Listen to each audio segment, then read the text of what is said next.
Nous sommes enfin arrivés du coup au sud Corse, donc la continuité du voyage pour aller vers Bonifacio.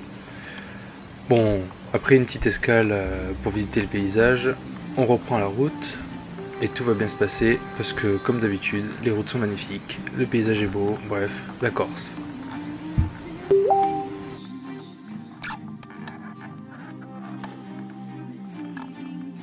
Rien de plus à noter ou à ajouter que ce que j'ai dit dans les vidéos précédentes. Essentiellement, je vous fais cette vidéo pour le partage de la route, que nous avons beaucoup apprécié. C'est peut-être la deuxième route favorite que nous avons pu prendre durant ce voyage. Donc la première étant celle de Piana Vercaldi.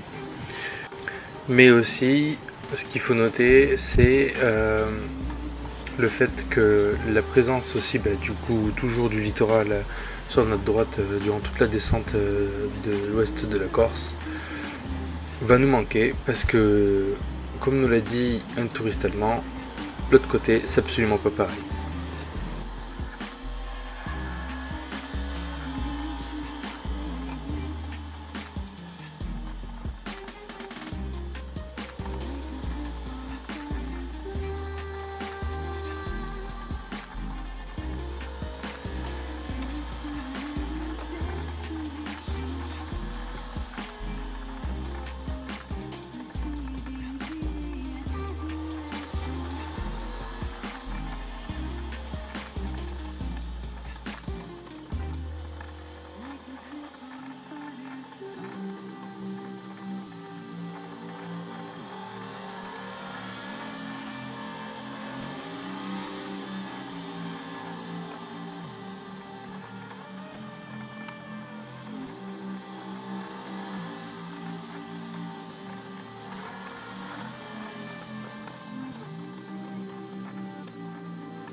Nous voilà donc arrivés à Bonifacio. Donc quelques petites vidéos prises hors moto pour montrer le contexte du paysage. Bon bref, si vous allez en Corse, forcément vous avez envie d'aller à Bonifacio. Enfin, tu peux pas aller en Corse si tu vas pas à Bonifacio, comme tu peux pas aller en Amérique si tu vas manger McDo. Bon, la référence n'est pas forcément, on va dire, à degré équivalent, mais il faut aller à Bonifacio, c'est tout. Le tour se fait rapidement, vous avez une randonnée qui prend quelques heures, mais bon, pour le coup nous ne l'avons pas faite. Là-bas, leur deal aussi c'est de faire des balades en bateau, des calanques. Bon, vu l'expérience que nous avons eue des calanques, nous n'avons pas fait les calanques de Bonifacio. Même si cette fois-ci, ça aurait été peut-être un peu plus intelligent vu que le temps s'y prêtait.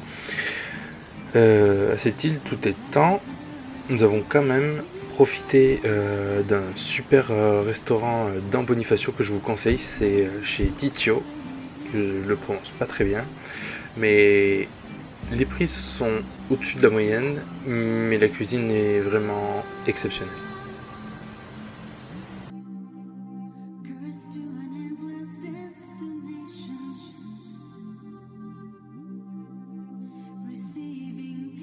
Donc oui, clairement, vous pouvez visiter la ville en 1h30, voilà, en marchant correctement, sachant que nous avons vraiment parcouru, on s'est même perdu un peu dans la ville.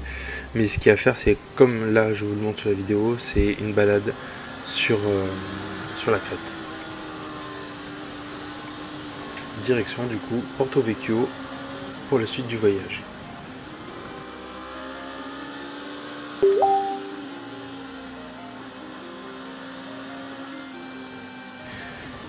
Et bien, après être émerveillé par Bonifacio, figurez-vous que la route direction Porto Vecchio, ça laisse un petit goût acide dans la bouche.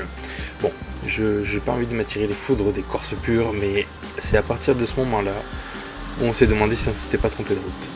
Là, bon, pour le coup, je vous montre la partie de la route intéressante. Cependant, c'est à partir de ce moment-là où les routes sont plates. Mais plates de chez plates, c'est du tout droit en fait. Il y a un passage de route où vous roulez pendant 10 km, franchement, tout droit, à 90, avec des radars.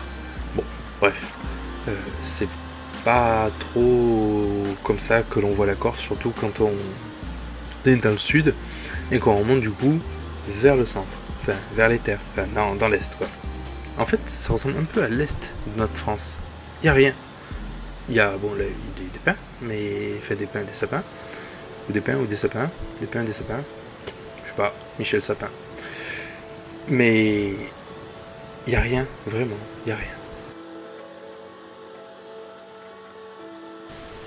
Mais il fait chaud.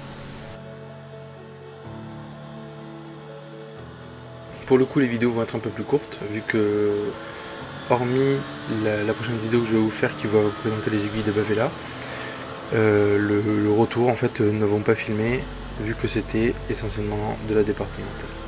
Sur ce, bonne journée à tous.